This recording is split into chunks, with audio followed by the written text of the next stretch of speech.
So hello prepsters, Jai Hind. Welcome back to our channel MathSeps.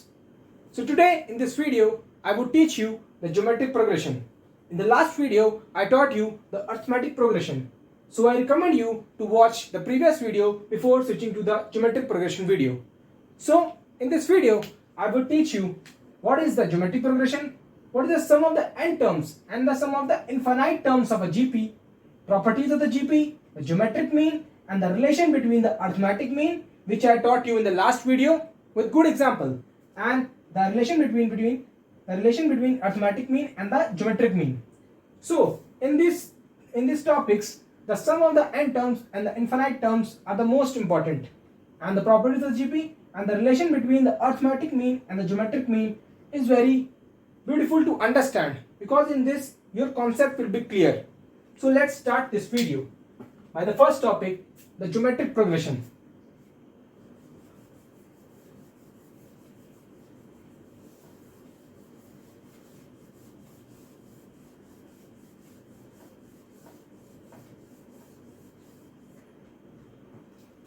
So let's see geometric progression है क्या.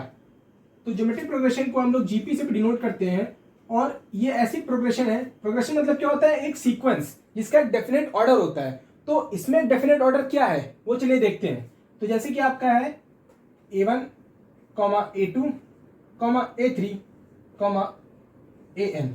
सो इस series में क्या आपका डेफिनेट ऑर्डर है वो देखते हैं. जैसे कि a2 upon a1 should be equal to a3 upon a2, a4 upon a3. आपका ऐसे होना चाहिए. तो जैसे कि हमने देखा कि इसको हम लोग क्या बोलते हैं, इसको हम लोग बोलते हैं कॉमन रेशियो. कि the ratio of the term with its previous term means a2 upon a1. जैसे कि आपने ये टर्म और इसके पिछले वाला टर्म का रेशियो लिया, वो आपका एक कांस्टेंट होना चाहिए, मतलब r के बराबर. तो इसको हम लोग जनरलाइज टर्म में कैसे लिखेंगे? हम लोग इसको जनरलाइज टर्म में लिखेंगे an+1, ये आगे की टर्म है, सक्सीडिंग टर्म है, और उसके पीछे वाली term that is an should be constant, and इसी रेशियो को हम लोग बोलते हैं common ratio that is r. So हम लोगों ने देखा कि an+1 upon an should be constant and this ratio is called the common ratio. So चलिए हम लोग देखते हैं कि इसकी nth टर्म कैसे निकालते हैं. अगर हम लोग इसको देखेंगे कि इसका जीपी का एक हम लोग सीरीज लेंगे, अगर एक जनरल सीरीज क्या होती है एपी की, R square, R cube dot dot dot ARn-1. So आपने देखा कि इसमें कॉमन रेशियो क्या होगा? AR upon A. So A will cancel out A and the R will be common ratio. तो ये आपकी एक जनरल सीरीज हो गई जीपी की, और जिसका nth टर्म जो होगा वो आपका होगा a की AR की पावर n-1. तो हम लोग ने देखा कि जीपी क्या होती है, उसका जो कॉमन रेशियो होता है वो हमेशा कांस्टेंट होना चाहिए, मतलब उसमें कोई वेरिएबल सिंबल नहीं होना चाहिए, जैसे कि n. और फिर हमने देखा कि एक जनरल जीपी क्या होती है और उसकी nth टर्म क्या होती है. ये क्या होती है? उसकी nth टर्म. मींस अगर आपको ये पता होगा तो आप n की करस्पॉन्डिंग वैल्यूज के लिए पूरी सीरीज निकाल सकते हैं. तो चलिए देखते हैं आप दूसरा. अब हम लोग चलते हैं सम ऑफ द जीपी में, sum of the n terms of the GP. तो जैसे मैंने आपको बताया कि आपकी कोई जीपी है, मान लीजिए सम ऑफ n टर्म्स अगर निकालना है तो सबसे पहले हम लोग प्रूफ देखते हैं, क्योंकि हम लोग को एंड रिजल्ट तो फॉर्मूला याद रखना है, लेकिन हम लोग फॉर्मूले के साथ अगर हम उसका प्रूफ भी आता होगा तो हम लोग उसको अच्छे से समझ पाएंगे. और कॉन्सेप्ट क्लैरिटी बहुत जरूरी होती है मैथ्स में, तभी वो आपको कॉन्फिडेंस आता है उससे. सो प्रूफ क्या बोलता है? Sum of the n and infinite terms of GP.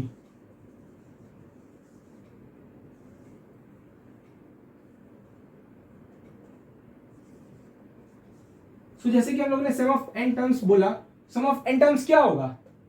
a plus AR plus AR square dot dot dot ARn-1. सारी जो भी सीरीज में टर्म्स है उनको सम कर देंगे, उनका जब एडिशन कर देंगे तो आपका सम ऑफ n टर्म्स निकल आएगा. अब इस पूरी टर्म में r का मल्टीप्लाई कर दीजिए. किसका? r का मल्टीप्लाई. तो हमने r SN इक्वल्स टू, अब यहाँ पे देखिए AR हो जाएगा, तो आप इधर लिखिए आप लिख इधर भी सकते हैं, लेकिन जब आपको मैं सब्ट्रैक्ट करूंगा तो जब ये इससे माइनस होगा तो आपका अच्छे से आपको क्लैरिटी आएगी कि ये इससे माइनस हो रहा है, तो हम लोग उसी के नीचे लिखेंगे। हम लोग जो माइनस करेंगे तो हम लोग तो पूरे से माइनस करने वाले हैं ना, तो इसके नीचे मैंने इसलिए लिखा है जिससे आपको एक पिक्टोरियल रिप्रेजेंटेशन दिखे। फिर इसके आगे आएगा आपका A R square dot dot dot A are N, या आपका आएगा A R -1 dot sorry plus A are N. फिर जब हम लोग उसको सब्ट्रैक्ट करेंगे, पूरे को सब्ट्रैक्ट करेंगे तो ये आएगा आपका S N minus R S N equals to ये कट जाएंगे, ये कट जाएंगे और आएगा एक बार ए, यहाँ पे माइनस होगा तो ए आर एन। सो अब आएगा एस एन कॉमन ले लेंगे तो एस एन जो कॉमन लेंगे तो ए की power n and that is 1 minus r. So यहाँ पे हम लोग ए कॉमन ले लेते हैं, 1 माइनस आर की power N upon 1 minus R. ये कब होगा? ये आपका तभी होगा जब आपका r लेस देन 1 होगा। जब r लेस देन 1 होगा, मतलब कॉमन रेशियो लेस देन 1 होगा, तभी ये फॉर्मूला सही होगा। और अगर हम लोग इससे माइनस कॉमन ले लें तो a r n minus 1 upon r minus 1, ये कब लगेगा? जब आपका r इज ग्रेटर देन 1 होगा। सो r इज ग्रेटर देन 1 में ये फॉर्मूला होगा और r इज लेस देन 1 में ये फॉर्मूला होगा, क्योंकि जब हम लोग ने r इज ग्रेटर देन 1 में सिंबल साइन को माइनस साइन को बाहर इसलिए कॉमन लिया क्योंकि सम आपका नेगेटिव भी नहीं होगा कभी, तो इसीलिए हम लोग की दो कंडीशन लगती है। अब आप देख रहे होंगे कि r इक्वल 0 पे क्या होगा? r इक्वल 0 पे ये formula null and valid null and void हो जाएगा। ये फॉर्मूला r इक्वल 1 में नहीं लगेगा, क्योंकि जब r इक्वल यहाँ पे 1 डाल देंगे तो यहाँ पे सम जो होगा इन्फिनिटी चला जाएगा, लेकिन sum of a finite GP infinity नहीं होता है। तो इसीलिए हम लोग को इसमें ये इंपॉर्टेंट लिख लीजिए कि एस एन क्या होगा आपका, इसीलिए आपका a plus A R square plus A R square. तो जैसे आपका ये है, तो अगर हमने r इक्वल टू 1 रख दिया, यहाँ पे लिख लेते हैं ए आर एन माइनस 1। यहाँ पे अगर आपने r इक्वल टू 1 रख दिया तो आपका ये a plus A dot dot dot dot यहाँ पे 1 आ जाएगा तो a आ जाएगा। तो यहाँ आपके कितने n आ गए? ये n टाइम्स a आ गया। तो मतलब कि r इक्वल्स टू 1 पे आप ये फॉर्मूला नहीं लगा सकते हैं, आपको जनरल अप्रोच चलना पड़ेगा, इसमें कि आप r इक्वल्स टू 1 रख के आपने na के बराबर आएगा, सम ऑफ n टर्म्स है वो na के बराबर आएगी, क्योंकि r इक्वल्स टू 1 पे आप यहाँ पे पुट करेंगे तो sum of n terms of a GP means sum of the finite terms of a GP आपकी इंफिनिटी नहीं आ सकती है, लेकिन r इक्वल्स टू 1 रखने पे सम ऑफ द n टर्म्स आपकी क्या आ रही है? इंफिनिटी आ रही। कब? जब r इक्वल्स टू 1 हो जा रहा है। तो इसीलिए ये फॉर्मूला नल एंड वॉइड हो जाता है। किसके लिए? r इक्वल्स टू 1 के लिए Sn का ये फॉर्मूला नल एंड वॉइड हो जाता है। तो इसीलिए sum of the n terms when r equals to 1 na के बराबर होगा, क्योंकि जब r इक्वल्स टू 1 आप जनरल टर्म में रखेंगे तो आपका na निकल कर आएगा।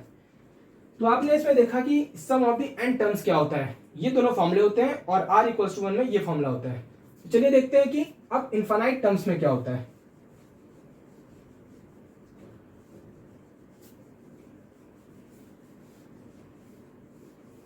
अगर हम लोग इनफाइनाइट टर्म्स में देखेंगे,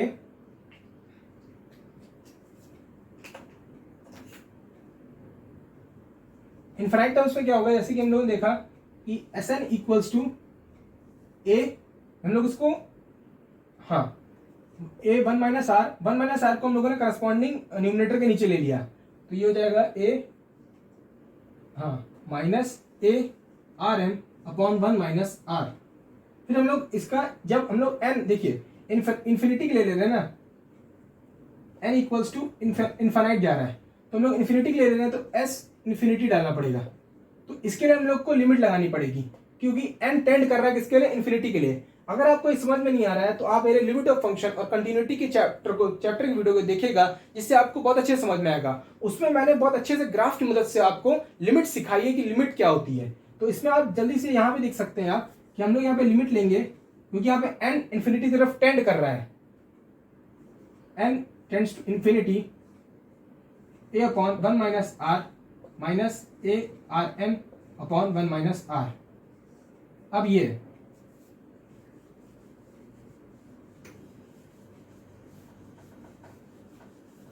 जैसे आपने ये देखा, जैसे कि n इन्फिनिटी की तरफ टेंड करेगा और अगर यहाँ पे r की जो वैल्यू है वो आपकी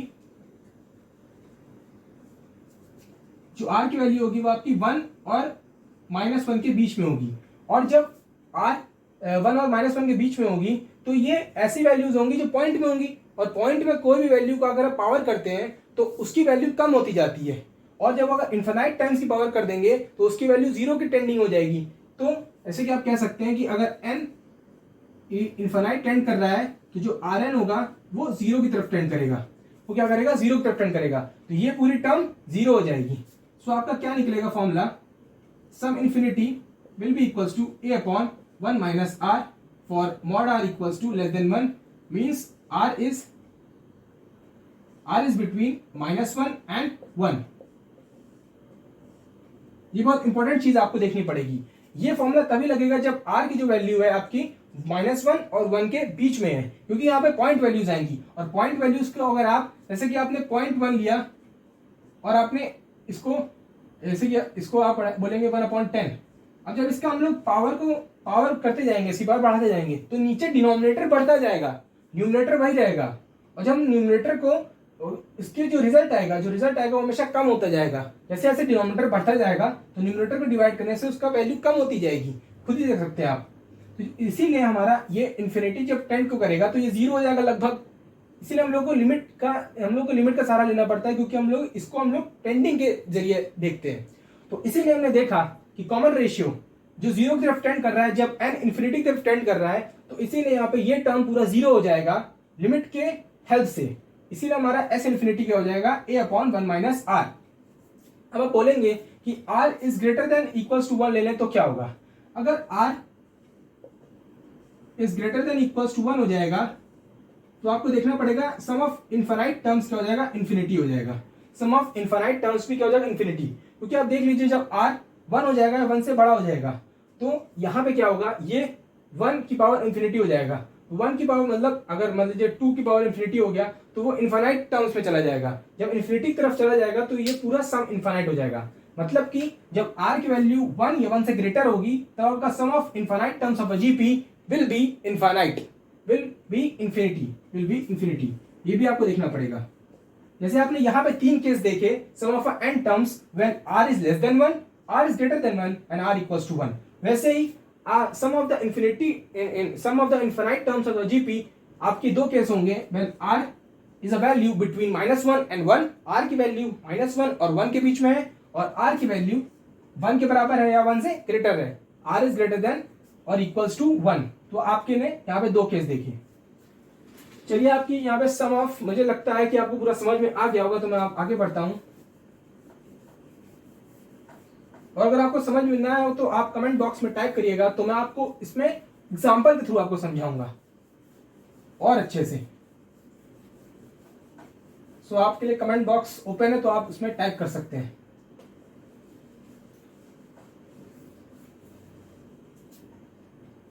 उसमें आप मुझे बताइए कि आपको अच्छे समझ में नहीं आया, तो मैं आपको एक और वीडियो के थ्रू, एक एग्जांपल के थ्रू समझाऊंगा। तो ये तो मैंने जनरल तरीके से समझाया है, क्योंकि ये आसान पड़ता है। जनरल जो वे होता है वो आसान पड़ता है एग्जांपल के थ्रू से। तो जैसे कि अब इसके बाद क्या करना था हम लोग को, इसके बाद करना था हम लोग को प्रॉपर्टीज ऑफ जीपी। क्या है properties of GP? Properties of GP. So पहली प्रॉपर्टी है क्या, जैसे कि हम लोगों ने एपी में देखा था कि अगर मैंने जो वीडियो बनाई थी उसमें अगर आपने देखी होगी, तो अगर हम लोग एक सीरीज को, एपी की सीरीज को मल्टीप्लाई या डिवाइड करते हैं, मल्टीप्लाई के टाइम पे उसका जो कॉमन डिफरेंस हो जाता है के हो जाता है, के ए इज अ कांस्टेंट, और के हो जाता है जहां पर ए जो होता है वो कॉमन डिफरेंस होता है। मान लीजिए के D is a common difference, और ये कब हो जाता है, मल्टीप्लाई जब करते हैं, और डी बाई के हो जाता है कब, जब हम लोग क्या करते हैं, डिवाइड करते हैं। ये आपके जीपी केस में होता है कि अगर एक एपी की सीरीज है, ये आपकी एपी की सीरीज में होता है कि अगर आपकी एपी की सीरीज है कोई, अगर ईच टर्म को आपको के टाइम्स मल्टीप्लाई करते हैं सब में, तो वो आपकी एपी में रहती है, और जो कॉमन डिफरेंस हो जाता है के डी। वैसे ही कॉमन डिफरेंस डिवीजन के टाइम पे डी के हो जाता है। तो वैसे ही ज्योमेट्रिक सीरीज में क्या होता है, ज्योमेट्रिक प्रोग्रेशन में क्या होता है, ज्योमेट्रिक प्रोग्रेशन में अगर आपको कोई कांस्टेंट को मल्टीप्लाई डिवाइड करना है, तो उसका जो नई सीरीज बन के आएगी वो भी आपकी क्या होगी, जीपी में होगी। और उसका कॉमन रेशियो जो होगा कॉमन रेशियो होगा वो भी आर होगा।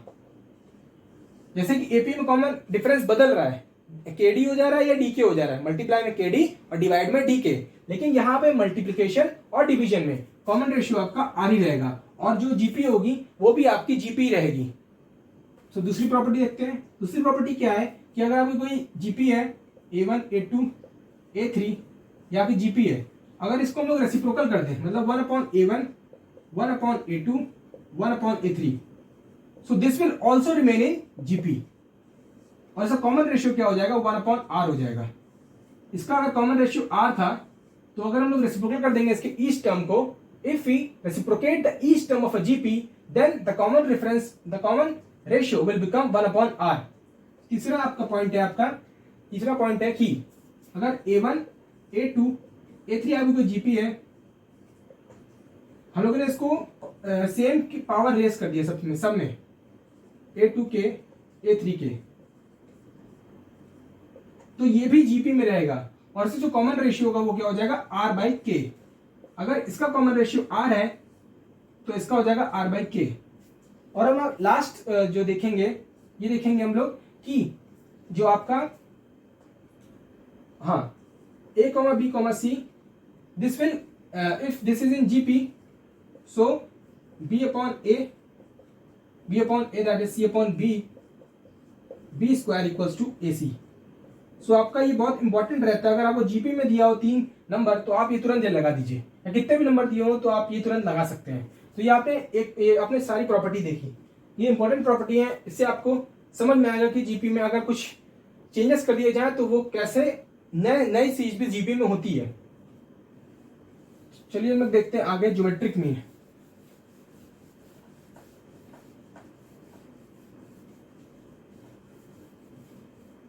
सो ज्योमेट्रिक मीन क्या है?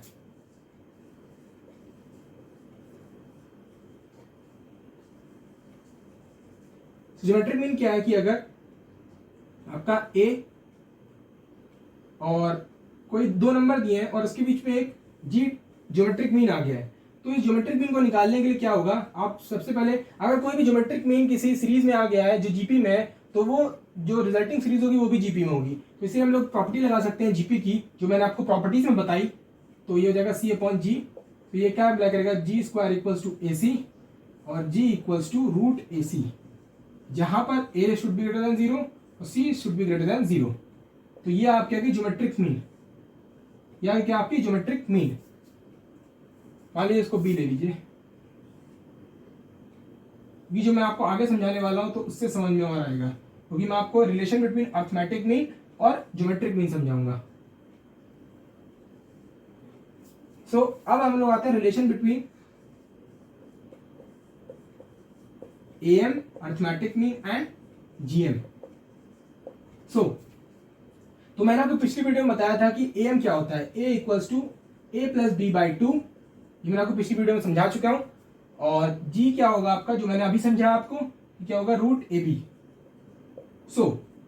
अब मैं आपको बताने वाला हूं कि A is always greater than N equals to G।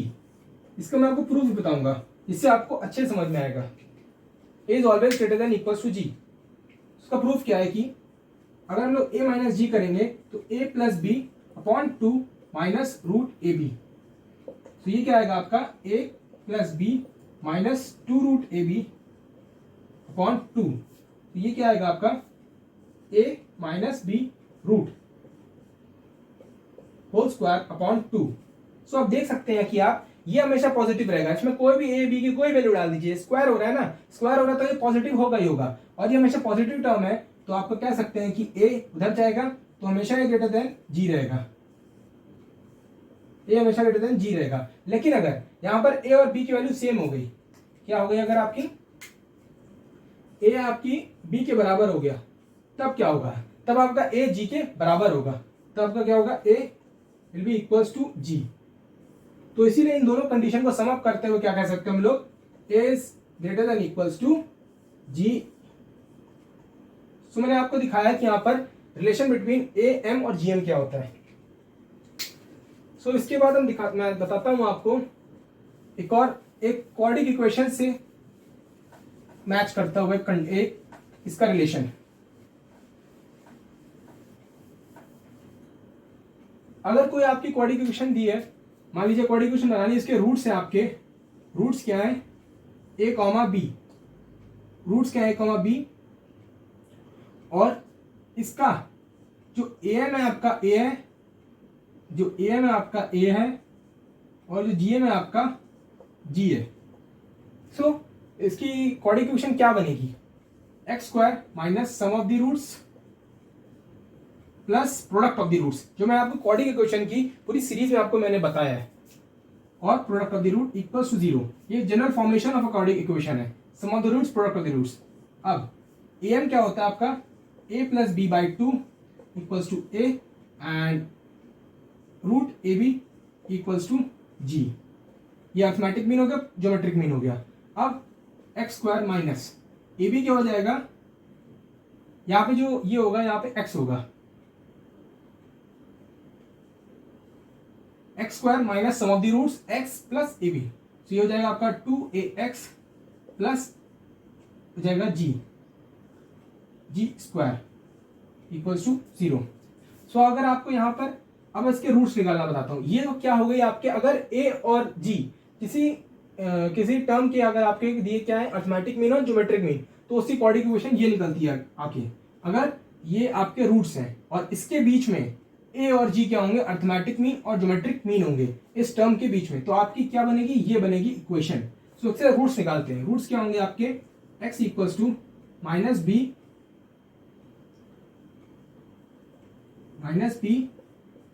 Plus minus under root b square minus 4ac upon 2। तो क्या होगा 2a plus minus 2 under root ए स्क्वायर माइनस जी स्क्वायर अपॉन 2 हो जाएगा a plus minus under root A square minus ji square upon 2। ये क्या है x, तो आपके यहाँ पर a plus under root a plus minus under root A square minus ji square upon 2, तो ये क्या आ गया, इसके रूट्स हो गए, मतलब कि इसका 2 कैंसिल हो जाएगा, तो 2 यहां से चला जाएगा, तो क्या आपका हो गए, ये रूट्स हो गए, मतलब कि ये a और b की वैल्यू हो गई, मतलब ये क्या हो गया आपके a equals to a plus under root A square minus ji square, और b ये क्या है, इसके रूट्स हैं, तो b हो गया आपके a minus under root A square minus ji square. तो ये बहुत इंपॉर्टेंट प्रॉपर्टी होती है आपके सीक्वेंस सीरीज के चैप्टर में, ज्योमेट्रिक मीन और अर्थमेटिक मीन की प्रॉपर्टी कॉम्पिटिटिव एग्जाम से पूछ ली जाती है, और एनडीए में तो खासकर इससे सवाल आता है, तो इसलिए मैंने आपको कॉन्सेप्ट क्लैरिटी के लिए पूरा बताया। तो ये आपके रूट्स निकल कर आ गए, अगर ए अर्थमेटिक मीन और ज्योमेट्रिक मीन इन रूट्स के बीच में आते हैं। सो मैंने इस वीडियो में आपको जीपी के बारे में पूरा समझा दिया। अगली वीडियो में मैं आपको थोड़े और कॉन्सेप्ट बताऊंगा, और उसी वीडियो में आपको ट्रिक्स बताऊंगा, एपी और जीपी की पूरी ट्रिक्स। सो आपको अगली वीडियो देखनी चाहिए, क्योंकि मैं आपको एग्जाम्पल के थ्रू पहले एग्जाम्पल बताऊंगा, फिर उसके कॉन्सेप्ट बताऊंगा, फिर उसको ट्रिक से बताऊंगा, जैसे कि आपको उस ट्रिक का एप्लीकेशन है, बिकॉज ट्रिक्स का एप्लीकेशन आना सवालों में बहुत जरूरी होता है। तो अगली वीडियो के लिए इंतजार करिए, और ये अगर वीडियो अच्छी लगी हो तो इसे लाइक करिए, सब्सक्राइब करिए और शेयर करिए, और बेल आइकन दबाना ना भूलिएगा। सो मिलते हैं अगले वीडियो में। जय हिंद।